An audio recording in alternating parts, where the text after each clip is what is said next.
আমাদের মুফতি মাহাদি হাসান ভাই কিছু কথা বলবে, ভাইয়া বলেন। আসসালামু আলাইকুম রহমতুল্লাহ বারাকাত। দেশ প্রবাস কাছে দূরে যে যেখান থেকে ভিডিওটি দেখছেন সকলকে জানাই হৃদয়ের গহীন থেকে আন্তরিক মোবারকবাদ।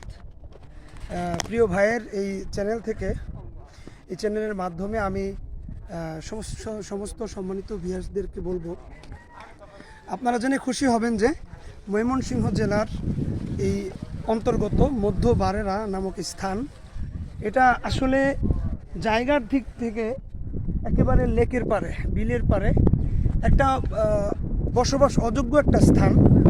যে জায়গাটা একটা সময় খুবই নোংরা ছিল। তো আলহামদুলিল্লাহ আমাদের এই ময়মনসিংহের বুকে সারা ভারতবর্ষের এবং সারা বিশ্বের যিনি লড়াকু সৈনিক ছিলেন, ইংরেজ বেনিয়াদের বিতাড়িত করার জন্যে যে সমস্ত ভারতবর্ষের উলামা একরামের অবদান ছিল, তাদের অন্যতম ছিলেন কুতুবে আলম শাইখুল ইসলাম হুসাইন আহমদ মাদানী রহিমাহুল্লাহ। আল্লাহু আকবার।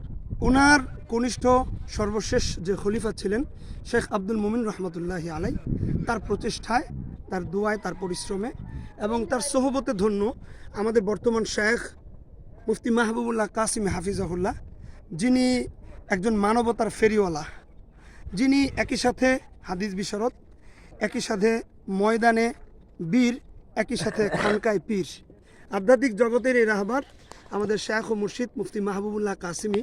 তিনি আলহামদুলিল্লাহ দীর্ঘদিন যাবৎ এই ময়মনসিংহের বুকে খানকায় হুসাইনিয়া মাদানিয়ায় আত্মশুদ্ধির মেহনত আঞ্জাম দিয়ে যাচ্ছেন।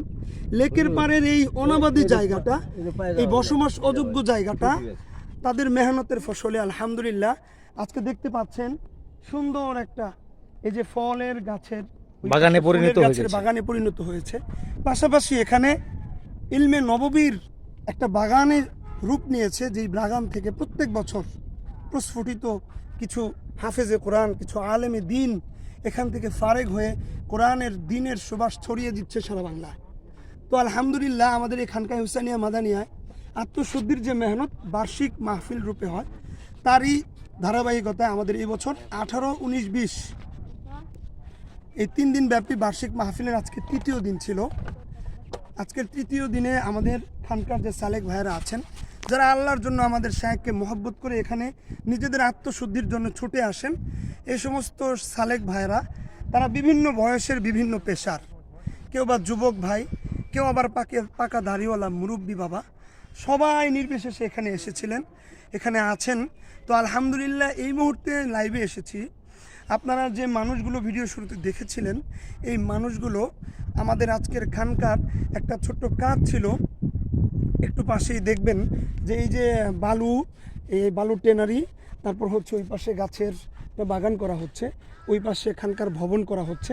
সেই ভবনের জন্য ওই পাশের স্তূপ করে রাখা যে ইটগুলো, এই ইটগুলো আলহামদুলিল্লাহ আমাদের কোনো টাকা দিয়ে, শ্রমিকের কোনো লেবারের প্রয়োজন হয়নি।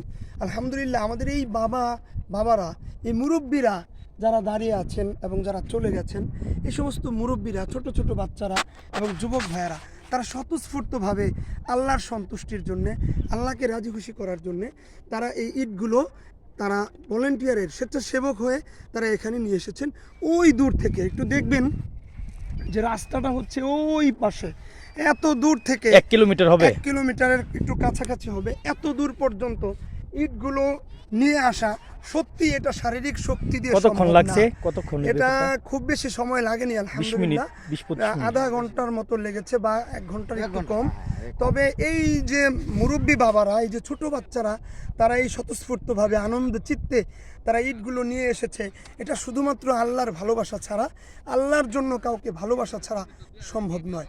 কারণ দুনিয়ার টাকা পয়সা দিয়ে, দুনিয়ার কোনো কিছু দিয়ে মানুষের মাঝে এই শক্তি তৈরি করা যায় না। যেই শক্তি মানুষের মাঝে হৃদয়ে ভালোবাসা দিয়ে তৈরি করা যায়। আলহামদুলিল্লাহ মুফতি মাহবুবুল্লাহ কাসিমি আমাদের শায়েখ ও মুর্শিদ, উনি উনার আধ্যাত্মিকতার এই ভালোবাসা দিয়ে মানুষের হৃদয় জয় করে নিয়েছে।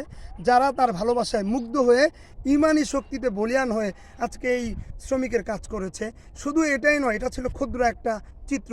এছাড়াও আমাদের এখানকার এত বড় বার্ষিক মাহফিল, সালেক ভাইরা তারাই সশরীরে পরিশ্রম করে এখানে হাজার হাজার মানুষ আসে, তাদের জন্য সমস্ত ব্যবস্থা, খাবার দাবার, ওজু, ইস্তেঞ্জা, তাদের সমস্ত কিছু এই সালেক ভাইরা সশরীরে পরিশ্রম করে এইগুলো আঞ্জাম দেয়। তো আপনারা যারা দেখছেন, পরিশেষে আমি আপনাদের কাছে দোয়া চাইব যে আমাদের এখানকার বার্ষিক মাহফিল যেন প্রত্যেকের জন্য জীবন পথের পাথে হয়। যারা এখানে এসেছে সবাই যেন এখান থেকে আত্মশুদ্ধি করে আল্লাহকে নিয়ে যেতে পারে, আল্লাহর ভালোবাসা নিয়ে যেতে পারে। এবং সেই সাথে আপনারা যারা আছেন ময়মনসিংহের কাছাকাছি, আগামীকাল সকালেই আখেরি মোনাজাত হবে। অন্তত আমরা যারা আসতে পারিনি, জানিনি, না জানার কারণে আগামীকাল সকাল 9টার দিকে বা 8টার দিকে আখেরি মোনাজাত হবে। আমি সকলকে উদারত আহ্বান রাখছি, আমরা খানকার এই বার্ষিক মাহফিলে এসে অন্তত একবার দেখে যাই আল্লাহ প্রেমিকদের আল্লাহর ভালোবাসার এক দৃষ্টান্ত। এই প্রত্যাশা করে এই দাওয়াত দিয়ে সকলকে খানকার এই মাহফিলে উপস্থিত হওয়ার উদারতা আহ্বান রেখে সকলের সুস্থতা ও দীর্ঘ নেক হায়াত কামনা করে শেষ করছি।